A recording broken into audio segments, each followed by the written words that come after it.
বিরুদ্ধে লড়াই করতে হয়, ইলমের লড়াই। কিন্তু এলেম কি আর সবার থাকে? এলেম যদি সবার না থাকে, লড়াই করবে কিভাবে? তার মানে সবাইকে দিয়ে যেমন মাঠের যুদ্ধ হয় না, একইভাবে সবাইকে দিয়ে বাতিলের মুখোন্মোচন হয় না। তাহলে আল্লাহ রাসূল সাল্লাল্লাহু আলাইহি ওয়াসাল্লাম বললেন যে যারা ইলমকে ধারণ করবে তাদের মূল ভূমিকাই হবে বাতিলের মুখোশ উন্মোচন করে দেওয়া। আপনি বলবেন এটার জন্য ইলম কেন লাগবে, এটার জন্য আলেম কেন হওয়া লাগবে, এর জন্য নবীর ওয়ারিস কেন জমিনে থাকা লাগবে? কারণ নবীর জামানায়ও যারাই ইসলামের ভুলভাল ব্যাখ্যা করত, আল্লাহ নবী সাল্লাল্লাহু আলাইহি ওয়াসাল্লাম তাদের মুখোশ খুলে দিতেন। এমনকি শুধু তার জামানার বাতিল না, নবীর 100 বছর পর যারা এসেছে, এমনকি 1000 বছর পর যারা এসেছে, এমন বহুত বাতিলের মুখোশ নবী তার জামানায় উন্মোচন করে গিয়েছেন। খারিজিদের ব্যাপারে হাদিস নাই, জাবরিয়াদের ব্যাপারে হাদিস নাই, এমনকি আরো এরকম বহুত বাতিল ফিরকা, এদের ব্যাপারে সহি বিশুদ্ধ হাদিস নাই। অথচ এরা তো নবীর জামানায় ছিলই না। নবীর জামানা তো ডাইরেক্ট এই নামে কোনো দলই গঠিত হয় নাই। কিন্তু এদের ভণ্ডামি কেমন হবে, এদের বাতিল মতবাদের স্বরূপ কেমন হবে, এমন কত ব্যাপারেও তা আল্লাহর নবী আল্লাহর থেকে জেনে আমাদেরকে সতর্ক করে গিয়েছেন এখন থেকে এত কাল আগে। এমনকি দাজ্জাল যে আসবে, দাজ্জাল শব্দের অর্থই হলো ফ্রড, মহাপ্রতারক, মহা ধোঁকাবাজ। যেন তেন ধোঁকাবাজকেও দাজ্জাল বলে না। দাজ্জাল শব্দের তালিবুলরা তো জানেনি, দাজ্জাল শব্দের মধ্যেই লুকিয়ে আছে যে হলো চরম পর্যায়ের ভণ্ড, চরম পর্যায়ের ধোঁকাবাজ। তো নাম থেকেই বুঝতে পারছেন যে দাজ্জালের মূল ভূমিকাই হবে ধোঁকা দিয়ে ঈমান খাওয়া, আর কিছু না, ডাইরেক্ট না, ধোঁকা দিয়ে দিয়ে ঈমান খাওয়া। যেমন ধরেন বহুত ভণ্ড বিতর্কী কেমন আছে যাদের বিতর্ক করার জন্য গায়ের মধ্যে খুব কারেন্ট থাকে। এরকম কাউকে যদি আপনি খালি একটা শর্তই লাগিয়ে দেন যে শুদ্ধ করে যদি 1 পৃষ্ঠা কোরআনে পাক তেলাওয়াত করতে পারিস তাহলে তুই অটো পাস, আর কিচ্ছু লাগবে না, কোনো বিতর্ক লাগবে না, কোনো ফয়সালা লাগবে না, কোনো শাস্ত্র মাস্ত্র কিচ্ছু লাগবে না। শুদ্ধ করে দেখে দেখে যে কোনো একটা পৃষ্ঠা যেটাই তোরে ধরবো খালি কোরআন পড়ে দিবি, তুই পাস।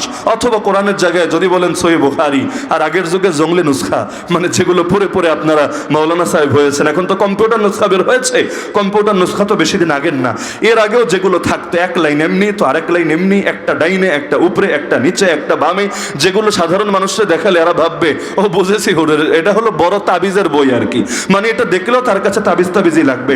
আর যদি কুদুরি হয়, আর যদি হেদায়েতুন্নাহু হয়, আরো বেশি বতরিকা ওলা তাবিজ মনে হবে। তো এইরকম কোন জিনিস যদি আপনি দেখিয়ে বলেন যে এটা তুই পরে দিবি, ডান বাম উপর নিচ সবকিছু ঠিকঠাক ভাবে, তবে কারো কাছ থেকে আবার মস্ক করে আসতে পারবি না, এখানে বসে বসে পড়বি, দেখবেন তার কারেন্ট এমনি খতম হয়ে গিয়েছে। তো দাজ্জালকে ওইভাবে চ্যালেঞ্জ দিবে। লেকিন দাজ্জাল যেহেতু ওর নামই ফ্রড, ওর নামই প্রতারক, ওর নামই ধোঁকাবাজ, ও কবরের সামনে গিয়ে বলবে কুম বিইذনি, আমার হুকুমে উঠে আয়। বলতে দেরি, কবর ফাঁক হয়ে ভেতরের মানুষ বেরিয়ে আসতে দেরি না। বাস্তবে ভেতরের মানুষ বেরিয়ে আসবে না। দাজ্জালের সবচেয়ে বড় শক্তি হলো জাদু। দুনিয়ার সর্বশ্রেষ্ঠ জাদুঘর হলো এই দাজ্জাল। মানে জাদুঘর তো জিন্দেগিতে বহুতে ছিল, এখনো আছে। জাদুঘর বলতে আমি শুধু ওই যারা চোখের ভেলকি লাগে ওদেরকে বোঝাচ্ছি না, বাস্তবেই যারা জাদুবিদ্যায় অভিজ্ঞতা রাখে। যেমন আল্লাহ রাসূলের উপরও তো জাদু প্রয়োগ করা হয়েছে। যেই জাদু কাটার জন্য সূরা ফালাক, সূরা নাস, কোরআন মাজিদের এই দুটো সূরা নাজিল হয়েছে। এমনকি নবীও জানিয়ে গিয়েছেন কেউ যদি সকাল সন্ধ্যা 3 বার করে সূরা ইখলাস মানে কুল হুয়াল্লাহু আহাদ সূরা 3 বার, কুল আউযু বিরাব্বিল ফালাক সূরা 3 বার, কুল আউযু বিরাব্বিন নাস সূরা 3 বার, এভাবে সকালে 3 করে মোট 9 বার, আবার সন্ধ্যায় 3 করে, এই মোট 9 বার যদি তেলাওয়াত করে তাহলে কোন জাদুঘরের জাদু তার কোনো ক্ষতি করতে পারবে না। তো আল্লাহ রাসূল সাল্লাল্লাহু আলাইহি ওয়াসাল্লামকে জাদু করা হয়েছিল 11টা গিরা মেরে, সেটাও করেছিল এক ইহুদি। আল্লাহ রাসূলকে বিষ খাওয়ানো হয়েছিল, সেই বিষটাও খাইয়েছিল এক ইহুদি। আজ আল্লাহ রাসূলকে গুপ্ত হত্যা ষড়যন্ত্র হয়েছিল, সেই কাজটাও করেছিল ইহুদি। এমনকি মুনাফিক বলতে যাদেরকে চেনেন রাসূলের জামানার, এদেরও প্রায় সব কয়টার ব্যাকগ্রাউন্ড হলো ইহুদি, বাস্তব ইহুদি সেজেছে মুসলমান ধোঁকাবাজি করার জন্য। এমনকি পরবর্তী জামানায় আব্দুল্লাহ বিন সাবার যে ফিতনা তৈরি হয়েছে, যাদের শিকার হয়ে কোরআন তেলাওয়াতরত অবস্থায় ওসমান রাদিয়াল্লাহু আনহুকে শহীদ হতে হয়েছে, বাস্তবে এদের ব্যাকগ্রাউন্ড হলো ইহুদি।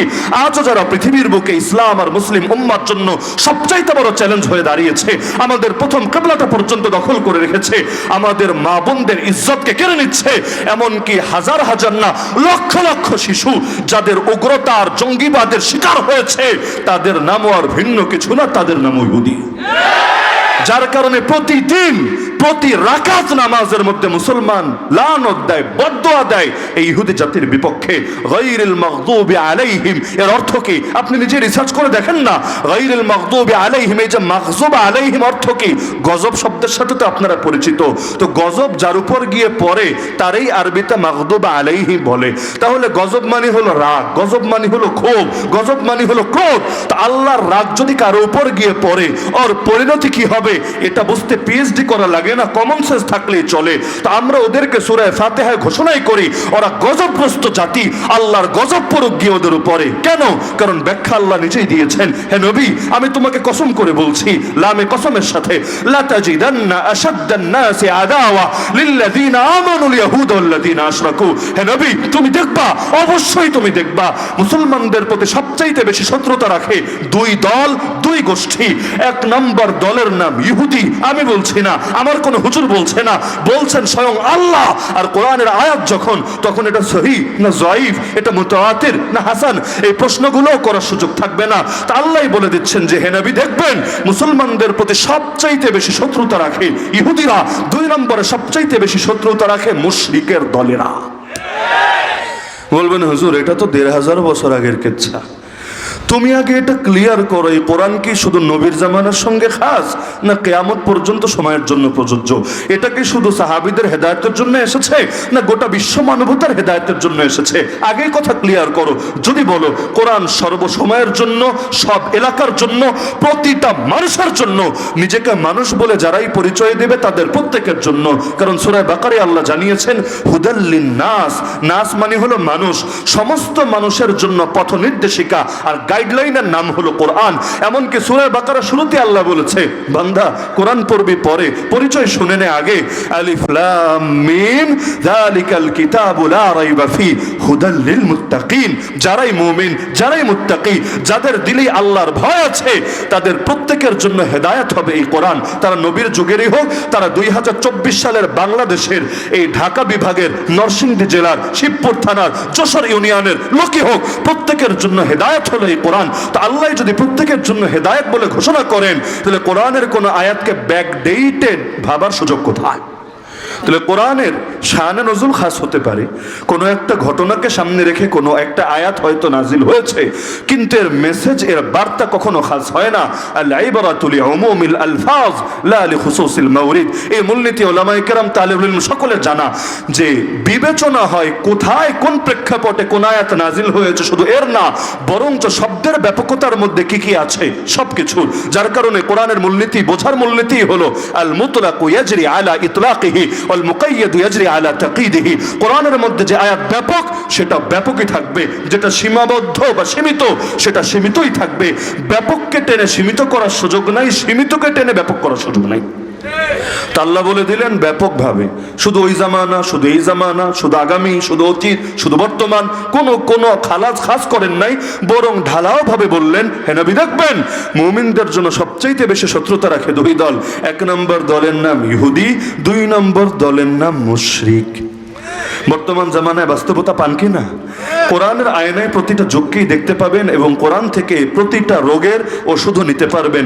শিফাউল লিন-নাস, কোরআনের নামই আল্লাহ দিয়েছেন শিফা। শিফা মানে বুঝেন তো আপনারা, আমরা দোয়া করি না আল্লাহ অমুককে শেফা দান করো, শেফা মানেই হলো আরোগ্য, শেফা মানেই হলো তার চিকিৎসা। তো এই যে আল্লাহ কোরআনের নামই দিয়েছেন শিফা, তার মানে যত ব্যাধি আছে সমাজে তার সমাধানও পাওয়া যাবে এই কোরআনে।